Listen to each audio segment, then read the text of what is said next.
Tak terbayangkan sebelumnya oleh Bayu, ia dapat dengan bebas meluangkan waktu bersama teman-temannya di sebuah kafe, menikmati makanan dan minuman sambil berbincang. Pasalnya, dulu Bayu harus mengais receh demi jajan di warung kopi. Saya sempat iseng-iseng nongkrong sama teman yang pulang-pulang sekolah. Anak-anak ngajakin nongkrong untuk sekedar buat ngopi-ngopi, nge-es, ngajakin buat ngamen, buat nambah-nambah, yang jelas sih buat nambah-nambah jajan lah. Perjalanan hidup Bayu di kala remaja memang tak semulus anak-anak lain seusianya. Sebelum bersekolah di rumah belajar, Bayu sempat dikeluarkan dari SMP-nya di Semarang. Dulu SD di sini. Mau naik kelas 2 dikirim ke kampung soalnya buat nemenin kakek nenek. Ternyata ya begitu.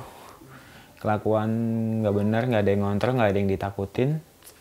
Main nggak jelas, sudah ya sampai akhirnya cukup cuma setahun aja di kampung.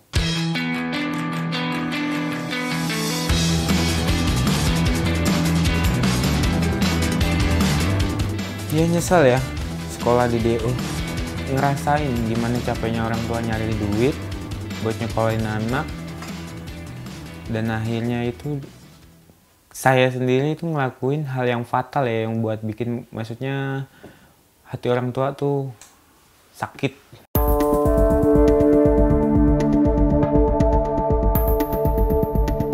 Kepengennya sih gini ya, pengen nyenengin orang tua yang pasti jelas adik-adik, yang jangan sampai lah kayak saya.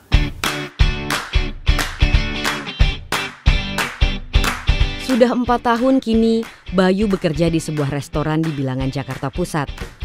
Mulai dari bawah, Bayu meniti karir seolah tak kenal puas demi kehidupan yang lebih baik baginya dan keluarganya. Sebuah tanggung jawab yang dulu tak dimengertinya. Nah kebetulan kalau saya udah cukup lama di situ, ditempatin di server untuk nyambutin tamu aja, ngorder bla bla bla. Dan nanti untuk masalah makanan dan minuman itu ada lagi orang yang ngambilin, nah saya cuma tinggal naruh-naruh aja. Dari dulu yang saya kerja di 3 hari di weekend aja, sekarang udah seminggu full. Dari ngerasain yang namanya gaji paling kecil sampai sekarang gimana sekarang. Semua yang telah diraih Bayu sekarang tak lepas dari peran rumah belajar yang memberikan pendidikan, pengarahan, dan bekal ilmu pengetahuan yang ia butuhkan. Bayu termasuk siswa yang cukup aktif ya, baik di kegiatan akademis maupun juga di kegiatan ekstrakurikuler.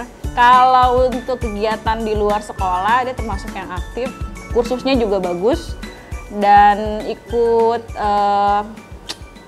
Trashbeat Harmony.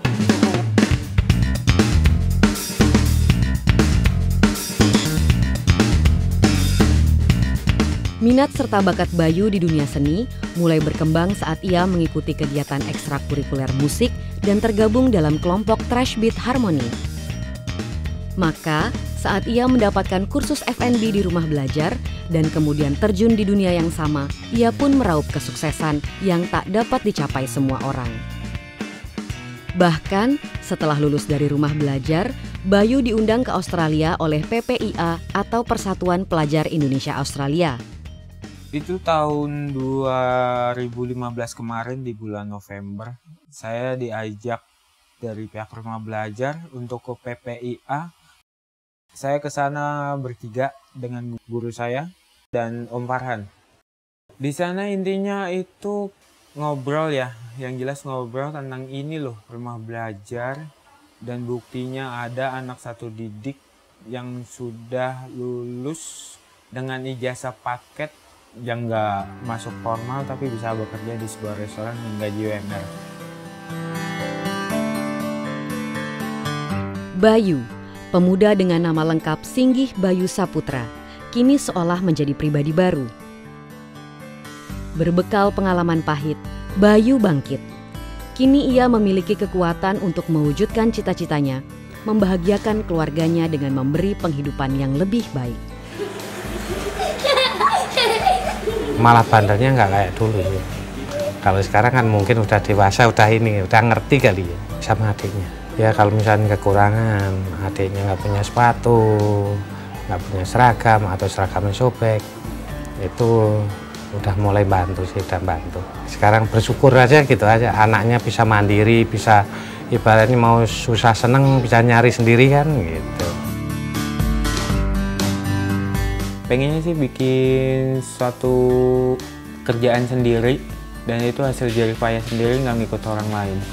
Yang jelas ya kalau untuk penghasilan ya satu, karena kan nggak punya rumah di Jakarta, mungkin buat nabung-nabung beli rumah lah, walaupun kecil, yang penting sudah rumah sendiri.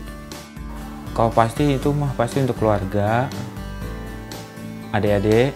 Kalau untuk masalah kedepannya itu jalanin aja dulu.